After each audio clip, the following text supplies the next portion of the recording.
अस्सलाम वालेकुम। आज हम अपना नेक्स्ट प्रैक्टिकल स्टार्ट करेंगे जिसमें हम लोग डाइसेक्शन करेंगे मोनोकॉट सीड्स की और डाइकॉट सीड्स की। और डाइसेक्शन के बाद हम देखेंगे कि मोनोकॉट सीड जो है वो किस तरह डिफरेंशिएट करता है डाइकॉट सीड से।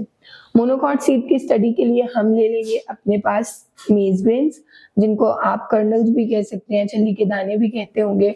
और डाइकॉट की डाइसेक्शन के लिए हम अपने पास ले लेंगे चिकपीस, जिनको हम चने भी कहते हैं। आप कोई भी ले सकते हैं, ब्लैक भी ले सकते हैं, मैंने यहाँ व्हाइट लिए हुए हैं। डाइसेक्शन के लिए जरूरी है कि आप मोनोकॉट और डाइकॉट दोनों सीड्स को 10 से 12 घंटे के लिए पानी के अंदर अच्छे से भिगो दें, ताकि जब आप डाइसेक्शन करें तो उन्होंने वाटर अपने अंदर एब्जॉर्ब कर लिया हो। सबसे पहले हम स्टार्ट करेंगे डाइकॉट की डाइसेक्शन से।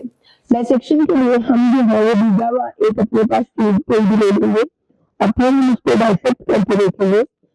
यहाँ पे हमने जो है वो एक सीड ले लिया है।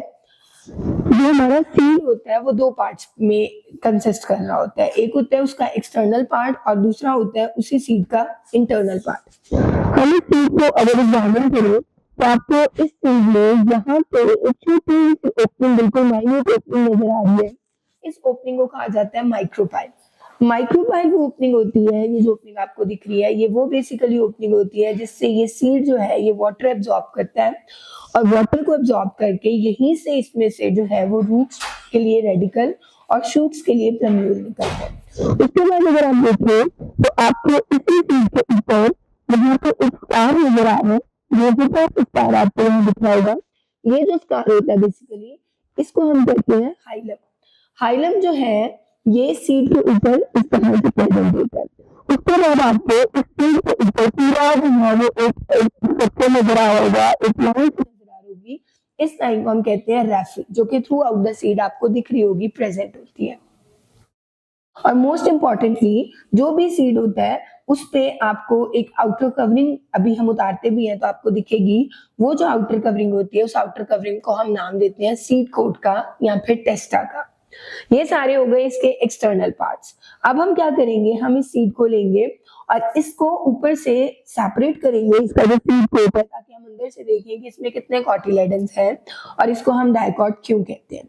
तो क्योंकि हमने इसको वाटर में अच्छे से सोक किया हुआ है, इसके वाटर को एब्जॉर्ब कर लिया, तो जब आप इसके ऊपर से इस तरह से इसका कवर उतारेंगे तो जो इसके ऊपर सीड कोट होगा वो इस तरह से उतर के जो है इससे अलग हो जाएगा और तो बहुत ज्यादा एफर्ट्स नहीं आपको लगानी पड़ेंगे। आराम से जब आप इसको उतारेंगे तो ये आराम आराम से जो है वो अपने सीड को छोड़ता चला जाएगा और सीड से बिल्कुल जो है वो अलग हो जाएगा। इस तरह से आपने इस पूरे के ऊपर से जो है वो कवर को उतार लेंगे और ये जो आप रिमूव कर रहे हैं या जो आपको दिख रही है इस लेयर को हम कहते हैं टेस्टा या फिर सीड कोट का नाम दिया जाता है। ये इंतहाई सॉफ्ट लेयर होगी जो आराम से आप अगर हाथ से भी उतारते हैं तो ये उतर जाएगी। इसके लिए अगर आप कोई इक्विपमेंट, कोई इंस्ट्रूमेंट नहीं भी यूज करेंगे तो ये आराम से बिल्कुल इस तरह से सेपरेट हो जाएगी। बाज़ औक़ात सीड ने इतनी अच्छी तरह वाटर सोक किया होता है कि ये इस तरह पीसेस में नहीं उतरती है, बल्कि फुल जो है वो एक लेयर उतर आती है। जब आप ये मेन पाएंगे तो आपका जो सीड है वो इस तरह का दिखेगा। ये जो पार्ट है, ये जो आपको येलो पार्ट नजर आ रहा है, this is now called colonel. और ये आपको एक और हिस्सा इस सीड का दिख रहा होगा, अगर मैं आपको दिखा सकूं, ये भी हिस्सा आपको दिख रहा होगा, इसको हम कहते हैं एक्सिस। ठीक है, अब ये कौन से एक्सिस है ये अभी हम देखते हैं कि इनको हम एक्सिस क्यों कहते हैं और ये एक्सिस होते कौन से हैं। ठीक है, अब जब आप इस सीड को हल्का सा दबाएंगे इस तरह से तो ये सीड अपने दोनों पार्ट के अंदर अलग अलग डिवाइड हो जाएगा। अब क्योंकि दो हिस्सों में तकसीम हो गया तो ये जो दो इसके हिस्से हैं इनको हम कहते हैं कॉटिलेडन्स, और क्योंकि ये दो हिस्से हैं तो ये डाइकॉट सीड होगा। इंस्टेड अगर ये वन पार्ट होता और ये अलग नहीं होते तो ये जो सीड था ये हमारे पास मोनोकॉट सीड होता।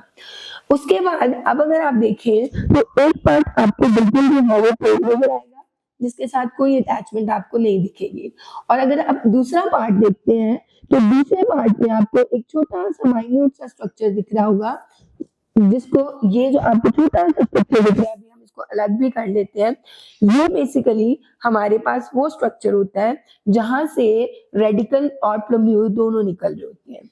इस स्ट्रक्चर को हम कहते हैं एम्ब्रियोनल एक्सिस। आप इसे एम्ब्रियोनल एक्सिस भी कह सकते हैं, आप इसे एम्ब्रियोनिक एक्सिस भी कह सकते हैं। एक्सिस इसलिए कहा जाता है कि क्योंकि इसी में से जो है वो हमारी रूट्स भी निकलेंगी, इसी में से शूट्स भी निकलेंगी। इस पार्ट को अगर आप आराम से अलग करें तो वो सीड को छोड़ देगा। तो ये दोनों कॉटिलेडन्स आ गए और ये एक्सिस हो गई जिसमें से आपके पास प्लम्यूल और रेडिकल इवॉल्व होंगे। अब ये जो आपको कॉटिलेडन्स दिख रहे हैं, इसमें आपने सुना होगा कि मैंने कहीं भी एंडोस्पर्म का नाम यूज नहीं किया। क्यों? क्योंकि ये सीड्स के कॉटिलेडन्स जो हैं दोनों, अगर आप देखें तो साइज में बड़े होते हैं। इन्हीं के अंदर स्टोर्ड फूड होता है जो एम्ब्रियो यूज करते हैं, और अगर आप इनको कुछ दिन के लिए पानी में भीगा रहने देंगे तो ये जो आपको एम्ब्रियोनल एक्सिस नजर आ रहे हैं ये अच्छे खासे ग्रो करेंगे, स्प्राउट्स में ग्रो करेंगे, और फिर यहीं से जो है वो एपिकटाइल हाइपोकटाइल इमर्ज होगा, रेडिकल और प्लम्यूल इमर्ज होगा, और फिर जो है ये एम्ब्रियोनल एक्सिस अभी बहुत छोटा आपको दिख रहा होगा। अगर आप इसे सोक करेंगे तो यही एम्ब्रियोनल एक्सिस आपको बहुत बड़ा दिखेगा और जर्मिनेशन का प्रोसेस स्टार्ट हो जाएगा।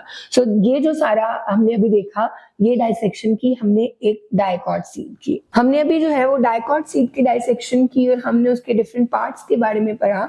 अब हम स्टार्ट करते हैं डाइसेक्शन किसी भी मोनोकॉट सीड की, और उसके डाइसेक्शन के लिए मैंने जो है वो 10 से 12 घंटे पहले मेज ग्रेन्स को अच्छी तरह पानी में भिगो दिया था, और अब उन्हीं में से एक लेंगे और अब हम उसकी डाइसेक्शन करेंगे।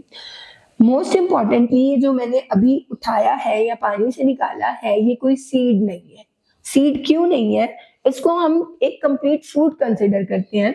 सीड इसलिए नहीं है कि सीड, अगर मैं फ्रूट को डिफाइन करूं तो फ्रूट के दो हिस्से होते हैं। एक होता है फ्रूट की वॉल जिसको हम पेरिकार्प का नाम देते हैं, और दूसरा जैसे अभी हमने डायकॉट सीड में देखा सीड कोट होता है जिसको हम टेस्टा का नाम देते हैं। ये जो ग्रेन है इसको हम इसीलिए मेज ग्रेन का नाम देते हैं क्योंकि इसके अंदर जो फ्रूट वॉल पेरिकार्प होती है और जो टेस्टा होता है वो दोनों आपस में फ्यूज हो जाते हैं, वो दोनों आपस में मर्ज हो जाते हैं। इसीलिए इसको हम मेज ग्रेन का नाम देते हैं, ना कि इसको हम मेज सीड का नाम देते हैं। ठीक है। अब क्या होता है कि जो सीड है ना, सीड के तीन हिस्से होते हैं हमारे पास। सबसे पहले उसकी आउटर कवरिंग जिसको सीड कोट कहा जाता है, फिर उसके अंदर कॉटिलेडन्स, और मोस्ट इंपॉर्टेंट इसमें होता है एम्ब्रियो। एम्ब्रियो फर्दर दो पार्ट्स में डिवाइड होता है। अभी अभी हमने पढ़ा कि एक उसमें से निकलता है रेडिकल और एक उसमें से निकलता है प्लम्यूल, जो फ्यूचर रूट और फ्यूचर शूट के अंदर डिवाइड हो जाता है। ठीक है, क्योंकि इसके अंदर ऐसा कुछ नहीं है, हमारे पास दोनों चीजें फ्यूज हो गई हैं, इसलिए हमने इसको नाम दे दिया है मेज ग्रेन का। अब इसके डाइसेक्शन के लिए भी हम क्या करेंगे, हमने इसे पानी से निकाला और हम इसे डाइसेक्ट करने के लिए सेम प्रोसीजर अप्लाई करेंगे कि इसके ऊपर की जो कवरिंग है आप उसे किसी भी हार्ड शेल या हार्ड कवर की हेल्प से जो है इस तरह से रिमूव करेंगे। इसको रिमूव करना एज कंपेयर टू डाइकॉट थोड़ा सा मुश्किल लगेगा आपको, क्योंकि जो मोनोकॉट्स की कवरिंग्स होती हैं वो फ्यूज होती हैं, तो वो इतनी आसानी से जो है रिमूव नहीं हो सकती है जैसे हमने अभी अभी डाइकॉट सीड की कवरिंग को रिमूव किया था। लेकिन आप थोड़ी सी कोशिश करेंगे तो ये जो कवरिंग होगी ये अपने ग्रेन को छोड़ना शुरू कर देगी। ठीक है, थोड़ी सी एफर्ट आप करेंगे तो जो थोड़ा हार्ड सीड होता है तो हम इसको पूरा जो है उतार लेंगे, जैसे हमने डाइकॉट सीड्स के अंदर अभी अभी किया था। छोटे छोटे पार्ट्स करके उतरेगी, लेकिन ये है कि ये उतर जाएगी। और फर्दर डाइसेक्शन आप तभी एग्जामिनेशन कर सकते हैं जब आप इस पूरी कवरिंग को उतार लेंगे। आप किसी नीडल का यूज कर सकते हैं, आप किसी शार्प इंस्ट्रूमेंट का यूज कर सकते हैं, ताकि ये जो कवरिंग है ये पूरी तरह अपने सीड को छोड़ दे। अब ये देखें, इस सीड के ऊपर से हमने, या ग्रेन के ऊपर से सॉरी, हमने सारी की सारी कवरिंग उतार ली है। अब आपके पास ये जो ग्रेन है इसके ऊपर कोई भी आउटर कवरिंग या आउटर जो है वो शेल नहीं है। तो ये अब जो आपके पास स्ट्रक्चर आया है इसमें आप देखें तो आपको एक ये डार्क येलो पार्ट दिख रहा होगा और एक बिल्कुल जो नीचे एज है यहाँ पे एक लाइट व्हाइट कलर का स्पॉट दिख रहा होगा। ये जो डार्क येलो स्पॉट है बेसिकली ये होता है एंडोस्पर्म। अब एंडोस्पर्म का काम क्या होता है कि इस पूरे को फूड प्रोवाइड करना, न्यूट्रिएंट्स को स्टोर करना। और ये जो व्हाइट सा पार्ट आपको लाइट कलर का पार्ट दिख रहा है बेसिकली ये एम्ब्रियो है, और इसी के अंदर जो है वो कॉटिलेडन प्रेजेंट होगा। अब हम क्या करेंगे कि थोड़ी सी अगर एफर्ट्स पुट करें और आराम से अगर हम कोशिश करें और ये जो इसका व्हाइट वाला पार्ट है इसको हम कोशिश करके इस सीड से अगर अलग कर ले इस तरह से, तो ये व्हाइट पार्ट अलग हो जाएगा और ये जो सीड का पार्ट है ये अलग हो जाएगा। ये एंडोस्पर्म है जिसमें सारे स्टोर्ड न्यूट्रिएंट्स हैं। ये एंडोस्पर्म है, इसी के अंदर एम्ब्रियो होता है और यही आगे जो है वो जर्मिनेट करता है और इस एंडोस्पर्म से सारे न्यूट्रिएंट्स अपने अंदर लेता है और ग्रोथ को शो करता है। सो आज हमने जो है वो डाइसेक्शन की है मोनोकॉट सीड की और डाइकॉट सीड की, और इसी में आपने देखा कि डाइकॉट सीड में अगर मैं डिफरेंस के बेस पे बात करूं तो डाइकॉट सीड में आपको 2 कॉटिलेडन्स दिखते हैं, जबकि मोनोकॉट सीड के अंदर आपको एक सिंगल कॉटिलेडन दिख रहा है।